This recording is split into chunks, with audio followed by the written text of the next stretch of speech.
our Chief Engineers Network, again, my Chief Technology Officer, Greg Heislip here today. Part of the process that we go through are those independent checks. I think you're referencing also some of the reports in the news about what's called delegated authority. This is how we extend deep certification processes into our factories and into our quality checks. And Boeing does have a responsibility there with delegated authority individuals on our team. Again, they have an independent assessment process that we cross-check on a regular basis, and I'm comfortable that that is solid. That is a way for the FAA to leverage the deep technical expertise of our team while maintaining the independent review that's required.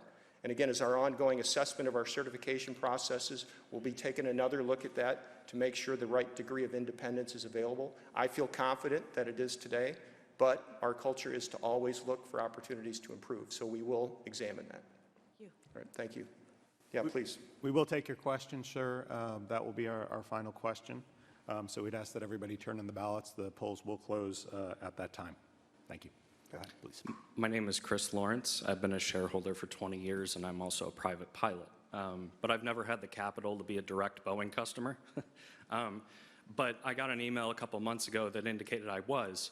Boeing acquired ForeFlight, yes, which is an electronic flight book provider that really grabbed hold in the Part 91 world. So I'm curious, as a pilot, what sorts of things are you looking to do in the services industry with respect to Part 91 operators, yep, independent of perhaps Jeppesen or some of the other 121, 135 yep, operations?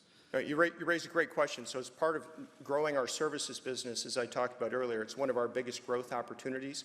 And we see opportunities to leverage across the business aviation, general aviation community, where we did not have a strong presence today, and our larger airplane community, where we clearly have strength of presence.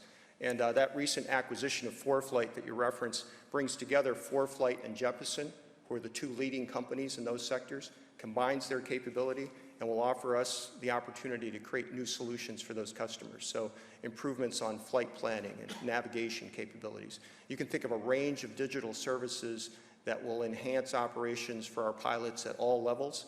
And by bringing the combination of Jeppesen and ForeFlight to the table, we're going to be able to add value for our customers across all of those segments that you referenced. Part 91 included, because we really like that application. That is one of the reasons that we've purchased ForeFlight, and we think we can add value to the segments that both ForeFlight and Jeppesen serve today, all of those segments. And you're right, that's an area where, again, I think there are opportunities for safety enhancement or new safety tools that we can provide as part of our digital services. Thanks. So, good question. Thank you. That concludes our question and answer period. The polls are now closed. If you have additional questions, please write them down on the comment cards provided in your program and hand them to an attendant. A Boeing representative will respond following today's meeting. I can now report the preliminary voting results.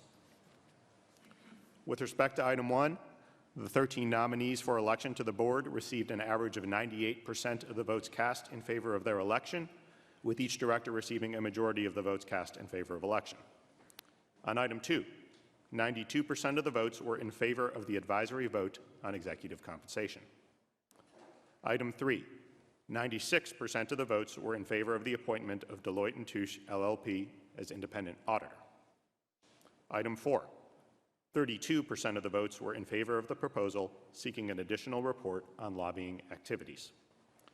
Item 5, 7% of the votes were in favor of the proposal relating to the impact of share repurchases on performance metrics. Item 6, 34% of the votes were in favor of the proposal seeking an independent board chairman.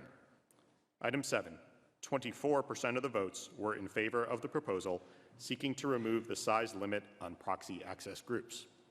Item 8, 25% of the votes were in favor of the proposal relating to mandatory retention of significant stock by executives. Dennis? All right. Thank you, Grant.